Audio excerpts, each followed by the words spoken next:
할렐루야. 우리 여기 학생들이 많이 있는데 동시에 부모님들도 많이 계시죠. 이 아이를 키울 때 부모는 지혜로워야 합니다. 지혜로워야 돼요. 이 특별히 그리스도인 가정에서는 부모님들이 자녀를 양육할 때 굉장히 지혜로워야 합니다. 왜냐하면 이 세상이라고 하는 곳이 여러분의 자녀가 살아갈 그곳이 만만치 않기 때문이죠. 여러분 다 경험해 보셨으니까 알 거예요. 아이들은 모를 수 있어도 그 속에서 살아갈, 어찌 보면 우리가 겪어야 될 어려움들보다 더 많은 어려움을 겪어야 할 우리의 다음 세대들을 위해 부모들은 더 지혜롭고 슬기로워야 합니다. 그래서 오늘 지혜의 여인 한 사람을 여러분에게 소개하고자 설교 제목으로 삼았습니다. 그래서 오늘 설교 제목이 믿음의 여인이죠.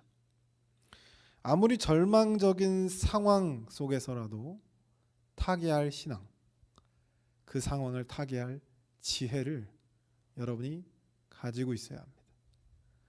여러분의 선택과 부모님들의 마음, 부모님들의 기도, 부모님들의 눈물이 여러분의 자녀들의 미래를 바꿔놓을 수 있기 때문이죠. 오늘 본문의 배경은 그래요. 우리가 너무나도 잘 알고 있는 것처럼 파라오는 이스라엘 히브리인들의 숫자를 줄이려고 합니다. 그래서 첫 번째는 무슨 시도를 하냐면 국고성 비돔과 라암셋을 지을 때 이스라엘 백성들을 거기에 동원했어요. 우리가 잘 알고 있는 것처럼 피라미드를 이렇게 짓는다고 생각해 보시면 거기에 얼마나 많은 사람이 죽었는지 우리가 좀 상상이 되죠. 지금 우리의 건축 기술로 짓기도 좀 쉽지는 않은 그런 건축물을 고대 문명이 지었다니까 엄청나게 많은 사람이 죽었겠죠. 그 노동에 투입한 거예요. 그러면 너무 힘들면 당연히 여기서 우리가 생각하는 게 뭐 밤에 뭐 이렇게 사랑을 못 나눌 것이다 힘들어서 이 차원이 아니라 거기에 동원되면 죽는 사람이 있어요. 특별히 여자들은 뭐 이렇게 벽돌을 나르거나 그러지 않으니까 벽돌이 뭐 얼마나 할까요? 저 한 6명 이렇게 겹쳐놓은 그 정도는 벽돌이겠죠. 그 벽돌을 옮기는데 남자들이 옮겨요. 그리고 그 벽돌을 옮기다가 많이 죽습니다. 그러다 보니까 여자들보다 남자가 많이 죽게 돼요. 남자가 많이 죽는다는 얘기는 인구가 현격하게 감소한다는 얘기입니다. 그것을 이제 노리고 시켰는데 오히려 이스라엘 숫자가 점점 더 많아지는 거예요. 그래서 이 파라오가 결단을 내서 히브리 산파들을 부릅니다. 산파들을 불러서 딸이 태어나면 살려주고 아들이 태어나면 그 자리에서 죽이라는 거죠. 근데 이 히브리 산파들이 또 하나님을 두려워하는 사람들이라 그렇게 하지 않았죠. 그러니까 이제는 파라오가 이걸 더 이상 이 인구가 늘어나는 것을 그냥 지켜볼 수가 없는 거예요. 그래서 이제 아주 이제 법으로 만들어 버려서 만약에 히브리인들이 여자 아이를 낳으면 살려두고 남자 아이를 낳으면 어디다 던져 죽인다고요? 나일강에 던져 죽여라. 이게 이제 명령의 이 배경입니다. 그때 누가 태어난다고요? 모세가 태어납니다. 여러분 한번 생각해 보세요. 여러분이 부모예요. 아이를 낳았습니다. 남자아이네. 여러분 어떻게 하시겠어요? 여러분 어떻게 하시겠습니까? 그 시대 상상해 보세요. 여러분의 자녀를 여러분이 직접 버려야 돼요. 여러분 어떻게 하시겠어요?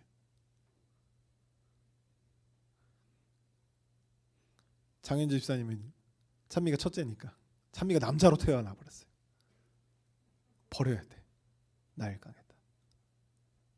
여러분 마음이 어떻겠습니까? 이거는 기도하지 않고는 아니 왜요? 자기 능력으로는 할 수가 없는 내용이에요. 자기가 조금이라도 노력해서 조금이라도 해법을 찾을 수 있는 상황이면 사람 보통 잘 기도를 안 합니다. 근데 이미 이건 내 능력을 벗어났어요. 이거 내가 어떻게 해볼 수 있는 상황이 아닙니다. 여러분, 이 여인이, 모세의 어머니가, 내용을 우리가 성경에 구체적으로 내용에 나와 있진 않지만 얼마나 기도했겠냐는 거죠. 얼마나 울었겠느냐는 거예요. 모세를 죽일 수가 없어서 3개월 동안 숨어서 키웁니다. 그 3개월을 지나면서 하루하루 피가 마르는 심정으로, 혹시나 경비대가 지나가면서 아이의 울음소리를 듣고 들어오지 않을까 조마조마하는 심정으로, 혹시 옆에 내 이웃이 나를 고발하지 않을까 조마조마하는 심정으로 3개월 동안 모세를 숨깁니다. 이름도 짓지를 못했어요. 모세라는 이름은 공주가 지어준 이름입니다. 이름도 못 지었어요. 하루하루 그 아이를 보면서 흘렸던 눈물이 얼마나 될 것인지 한번 상상해 보세요.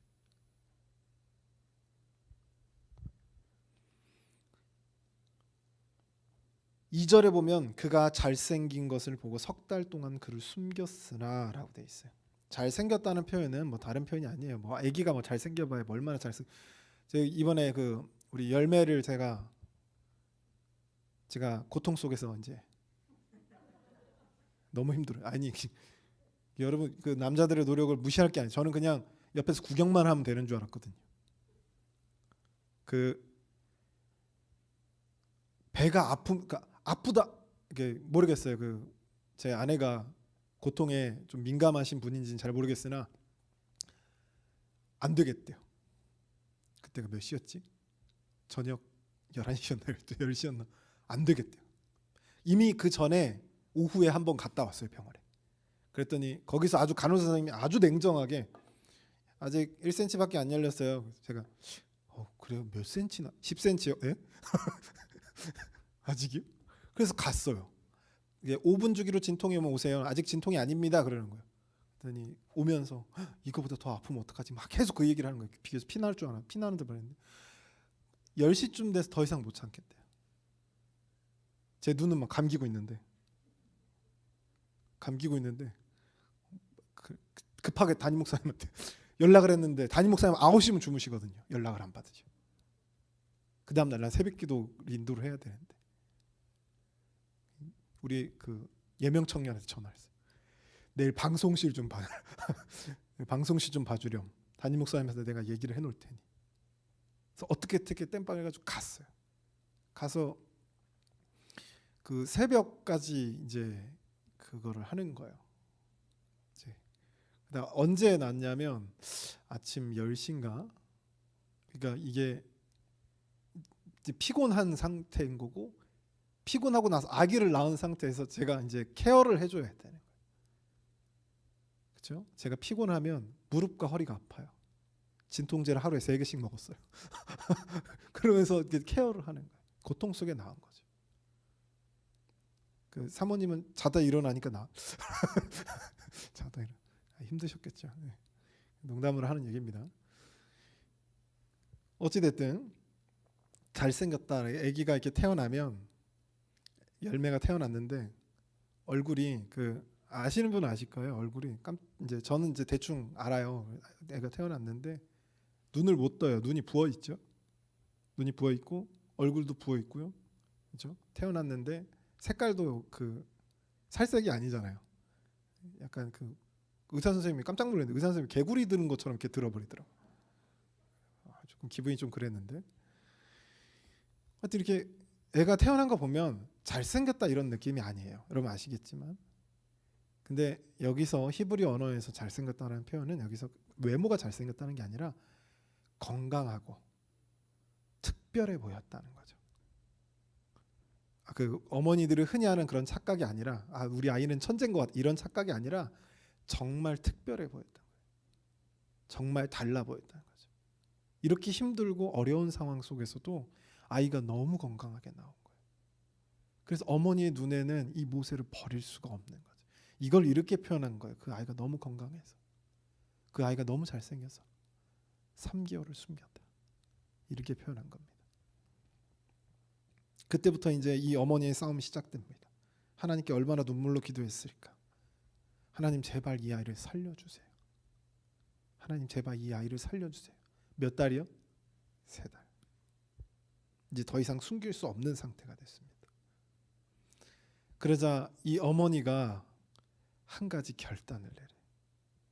갈대 상자를 만듭니다. 갈대 상자를 만드는데 이 갈대 상자는 히브리어 테바라고 하는 단어를 쓰는데 이 테바라고 하는 단어가 어디에 이제 쓰이냐면 노아 방주를 지칭하는 단어. 그러니까 노아 방주를 우리가 이제 다르게 부르잖아요.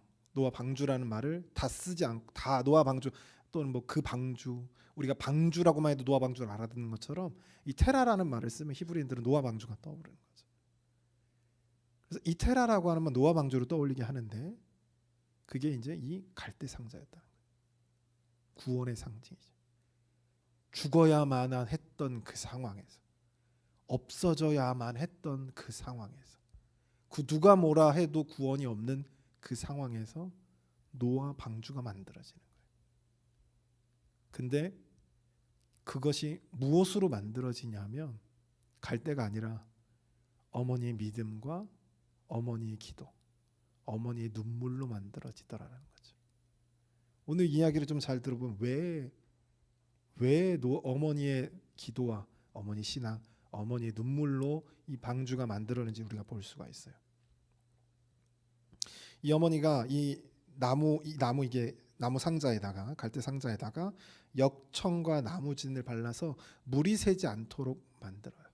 근데 이게 유통기한이 있어요. 오래되면 물이 셉니다. 아무리 꼼꼼하게 잘 발라도. 우리 지금 시대처럼 뭐 이렇게 물질들이 좋은 게 아니잖아요. 뭐 마트 가서 만들 수 있는 게 아니잖아요. 우리 학생들 학교에서 뭐 만들듯이 준비물 여기 리빙에서 살 수 있는 게 아니잖아요. 다 손수 공급해야 되는데 그게 확실하지가 않아요. 재료가 부족한 거죠. 그래서 온 가족이 모세를 살리기 위해서 이 작전에 투입이 됩니다. 제가 왜 작전이라고 하는지 이제 새겨 들으시면 돼요. 온 가족이 이 작전, 모세를 살리는 작전에 투입돼요.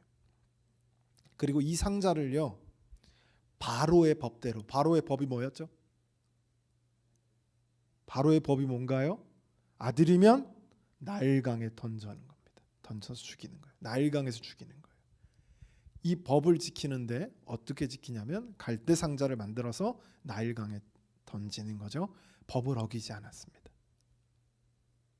이해되시죠? 법을 어기지 않았어요. 혹시 그 모세라는 애니메이션 보셨어요? 저는 이 장면이 그 애니메이션에 영향을 받아서 그런지 거기 애니메이션에 보면 이렇게 모세가 이렇게 흘러가요. 나일강을 따라서 흘러가요.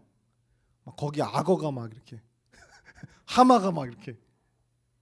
전 당연히 그 모세가 흘러 공주한테 간 줄 알았거든요.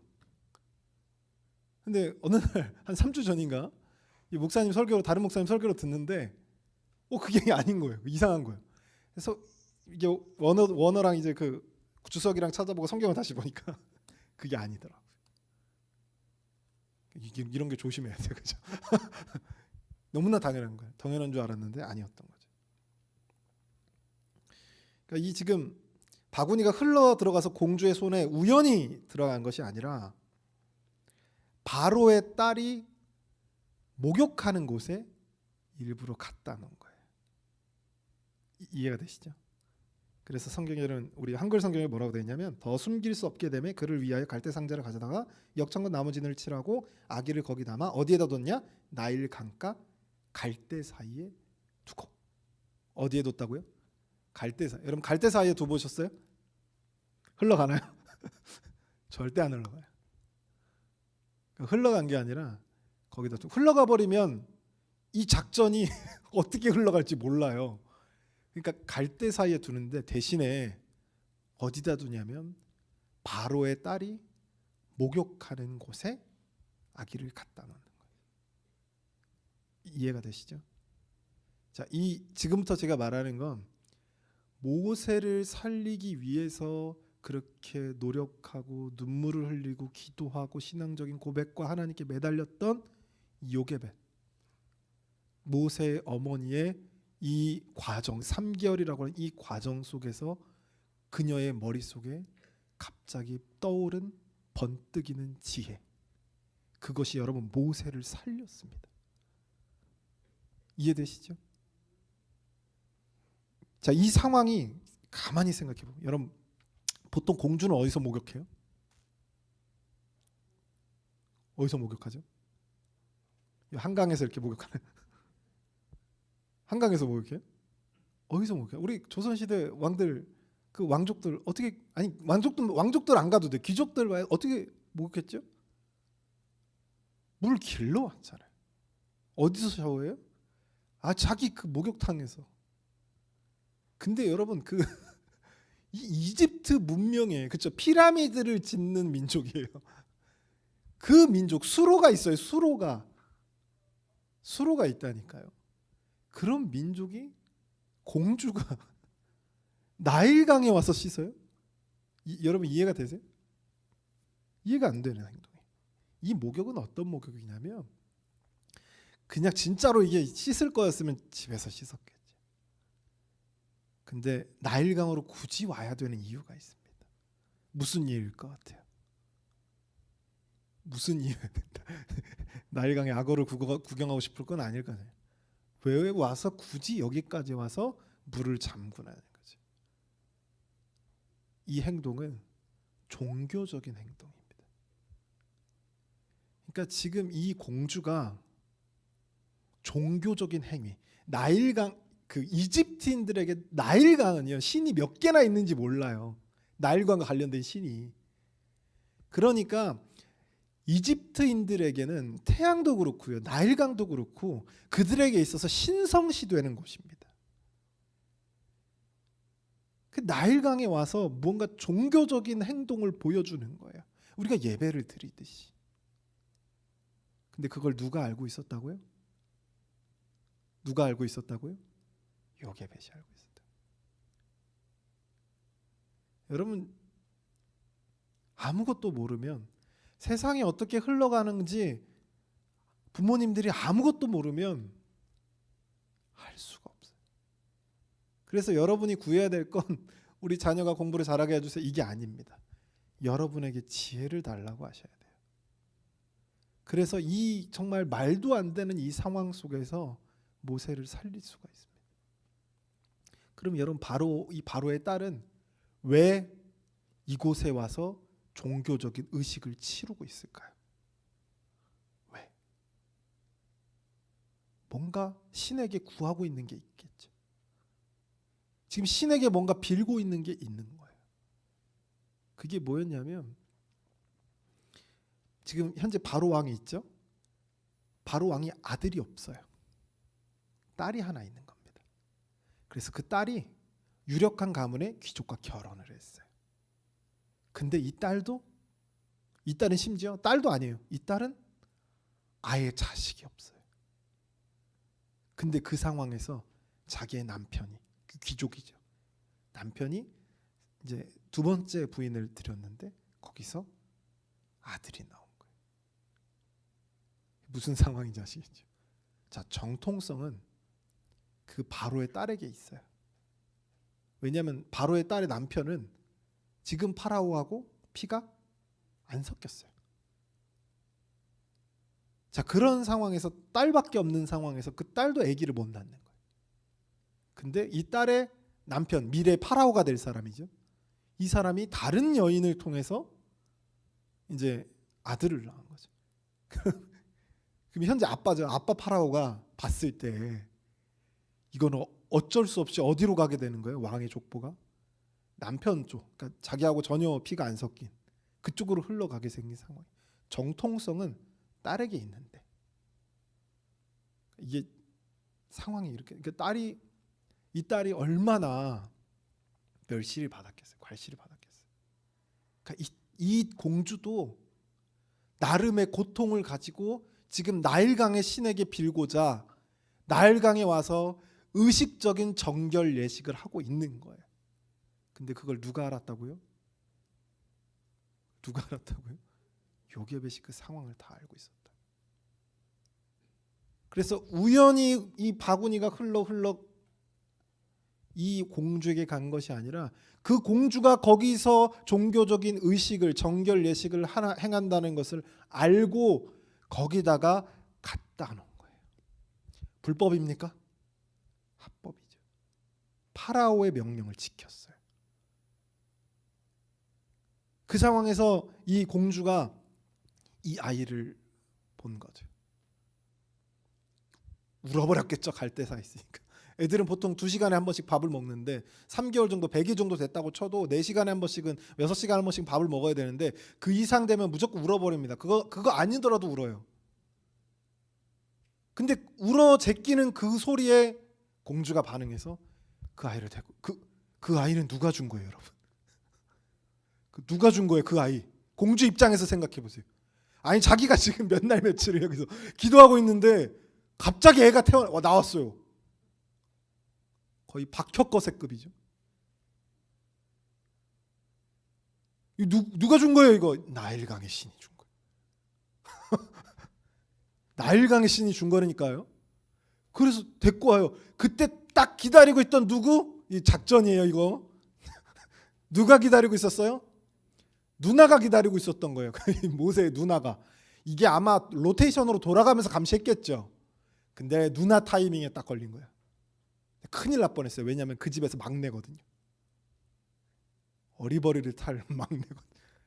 근데 그 누나가 아주 지혜롭게 교육을 받았겠죠. 세뇌 받도록 달려가가지고 왔다. 그죠? 걸렸어요. 그러니까 딱 가가지고 혹시 산모가 혹시 그 젖 먹이를 사람이 필요하지 않으세요? 이 공주는 이제 젖을 먹일 수가 없으니까. 근데 이 히브리인들은 그러니까 이 이집트의 법에 이집트 법에 보면 이집트인들은 아기가 태어나면 이집트인들이 그 모유를 수유를 해야 돼요. 히브리인들을 이집트인들이 수유하면 돼야 안 돼요? 이거는 굉장히 부정한 것으로 봤어요. 그래서 이집트인들이 수유를 못 하는 거예요. 법적으로. 그러니까 공주의 입장 이거는 분명히 나일강의 신이 나한테 준 건데 이걸 어떻게 내 주변에 있는 사람 다 이집트 사람이에요. 근데 히브리 꼬마아이가 튀어나오더니 내가 이걸 해결해 드릴까요? 공주는 이 나일강의 신이 이렇게까지 준비해놨구나. 데리고 와봐. 데리고 왔더니 누구예요? 모세 엄마예요. 그리고 그 아이가 젖을 떼기까지 히브리 엄마죠, 엄마. 모세 엄마 품에서 자라나게 해요. 그리고 젖을 뗄 때 그 아이를 이집트 궁전에 데리고 와서 공주가 누구로 삼아요? 자기의 아들로 삼으면서 이름을 줍니다. 물에서 건져냈잖아요. 그래서 이름이 모세예요. 물에서 이게 그냥 길 가다가 죽었다 이런 얘기가 아니라 이 모세라고 하는 뜻에는 공주의 입장에서 그 모세라는 이름의 뜻에는 그냥 가다가 죽었다 이런 느낌이 아니라 나일강의 신이 나에게 준 거죠. 그 아이를 건져온 거예요. 무슨 얘기인지 아시겠어요?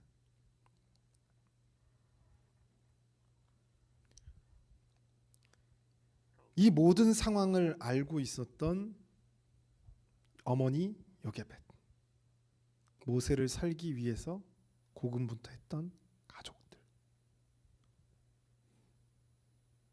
공주가 올 것을 알고 의도적으로 요게벳은 그곳에 그 장소에 모세를 가져다 놓은 거죠.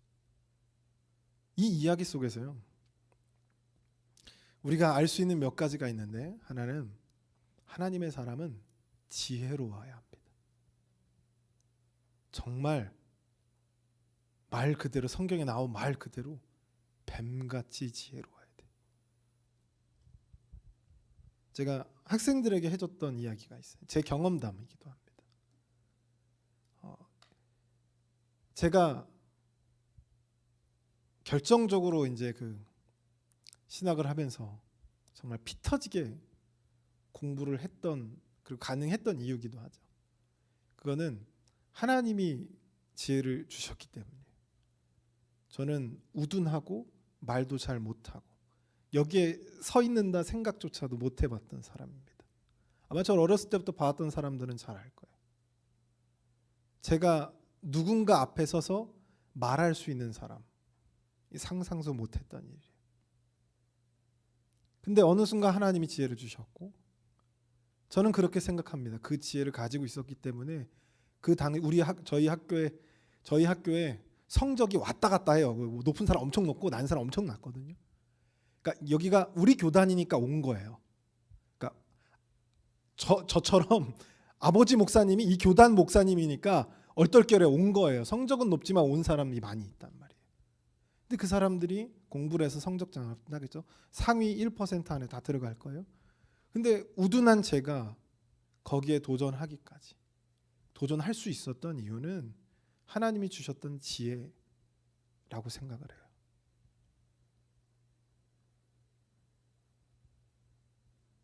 그래서 학생들에게 이렇게 얘기했습니다. 공부하는 것도 하나님의 지혜가 필요해요. 그런 경험이 있어야 된다는 거죠. 풀리지 않았던, 할 수 없었던 것들이 하나님이 하시게 하면 열린다는 거죠. 그 대표적인 사람이 누구예요? 솔로몬이죠. 자기는 이 이스라엘을 다스릴 깜냥이 되지 않았다고 생각한 사람이 솔로몬입니다. 근데 하나님이 지혜를 주시자마자 그 유명한 솔로몬의 재판이 등장하죠. 노예로 살아. 여러분 그 요게벳은요. 우리가 지금 이 이야기 속에서 보면 이 요게벳은 지금 한 박사학위 정도는 갖고 있는 사람 같잖아요. 시대를 너무 정확하게 파악하고 있고요. 어떻게 흘러갈지, 어떻게 굴려야 할지 너무나도 잘 알고 있는 사람. 꼭 누가 보면은 이 사람은 정말 철저한 교육을 받은 사람처럼 보이잖아요. 근데 이 사람은요. 노예 중에 노예입니다. 아마 글도 못 썼을 거예요. 400년 동안 이스라엘이 노예로 살았어요. 노예로 살아온 이 여인에게 무슨 지혜가 있겠습니까? 노예가 세상이 어떻게 흘러가는지 어떻게 알아요? 어떻게 파악합니까? 말이 안 되죠. 하나님께 매달렸던 이 여인에게 주신 하나님의 지혜가 있었기 때문에 가능한 겁니다. 이 지혜가 파라오의 지혜도 압도했고요. 이 파라오의 공주의 지혜도 압도했어요. 파라오를 멍청이로 만들어 버렸고요. 파라오의 공주를 미신 들린 멍청이로 만들어 버렸습니다. 파라오의 딸을. 그리고 자신의 아들을 품삯을 받으면서 공주한테 돈을 받아요. 돈을. 자기 아들 키우는데. 돈을 받으면서 그 모세를 젖을 떼자마자 왕궁으로 보내서 이 세상에서 이 땅에서 가장 비싸고 위대한 이집트 파라오 궁전에서 교육을 받게 만들어요. 이 이야기에서 여러분 승자가 누구예요? 요게벳 아닙니까? 요게벳의 지혜가 이름도 없이 등장하는 요게벳이란 이름이 출애굽기 6장에 족보 나올 때 한 번 나와요. 그리고 굳이 여기서는 언급을 안 했어요. 왜요? 그만큼 평범한 사람이었습니다. 근데 그 평범한 사람에게 하나님께서 지혜를 주시니까 파라오가 이스라엘의 그 인구를 줄이려고 했잖아요. 그거를 비웃게 만드셨죠. 파라오의 지혜를 압살하고 파라오의 공주를 미신 들린 바보 멍청이로 만들고 그리고 자기 아들을 파라오의 궁전으로 보냈고 동시에 여러분 파라오 공주의 아들이 됐다는 얘기는 아까도 말씀드렸지만 정통성이 누구한테 있다고요? 아니 모세한테 가나 그 다른 쪽 아들한테 가나 어차피 둘 다 피가 안 섞여 있어요. 그렇다면 누가 파라오가 되겠어요? 다음 때 공주의 아들이 파라오가 되겠죠. 제1 왕위 계승권자로 성장하게 만들어요. 가장 최고의 교육, 가장 최고의 환경에서 부족함 없이 자라게 만듭니다. 그 바로 직전에는 무슨 상황이었는데요? 3개월 동안 언제 죽나 눈물로 기도해야 되는 상황이었죠. 하나님은요, 하나님의 계획을 분명하게 실행시킵니다. 아무리 그 상황이 지옥 같고 아무리 그 상황이 어둡고 아무리 그 상황이 빛 한 점 들어올 것 같지 않은 그럼 절체절명의 위기 속이라 할지라도 하나님은요 철저하게 자기의 계획, 무슨 계획이에요? 이스라엘의 숫자를 아브라함에게 약속했던 것처럼 이 별들처럼 너의 자손들에 많이 줄게. 이 약속을 실행하고 계시는 거예요. 그 어떠한 방해도, 어떠한 방해 속에서. 그리고 그 계획은요 참으로 신기하게 하나님의 사람을 통해서 이루어져요. 그리고 하나님의 사람들은요 보통 이렇게 쓰임을 받을 때 어떻게 해요? 하나님께 철저하게 기도했을 때, 그때 이 역사가 시작되더라라고 하는 거죠. 사랑하는 성도 여러분, 자녀들을 위해서 기도하시길 주님의 이름으로 소원합니다. 여러분의 눈물이 아니죠. 여러분의 눈에 자녀들을 위한 눈물이 떨어질 때 여러분의 자녀가 모세와 같이 쓰임 받기를 주님의 이름으로 소원합니다. 기도하겠습니다. 사랑의 하나님 아버지, 오늘 출애굽기 2장 1절부터 10절의 말씀을 통해 모세의 어머니 이름조차 언급되지 않았던 요게벳 그 한 여인으로 인해서 파라오의 지혜가 우습게 느껴지고 공주는 멍청해 보이게 됐던 오늘 본문의 말씀을 우리가 확인합니다. 하나님 아버지, 이 말씀을 기억하게 해주시고 우리 다음 세대를 위해서 함께 기도할 때 눈물로 기도할 수 있도록 도와주시며 모세와 같은 여호수아 같은 이들이 이 대한민국에서 다시 한번 일어나는 놀라운 역사로 함께하여 주시옵소서. 이 모든 말씀 우리와 함께해 주실 줄 믿고 예수 그리스도의 이름으로 받들어 기도드리옵나이다. 아멘.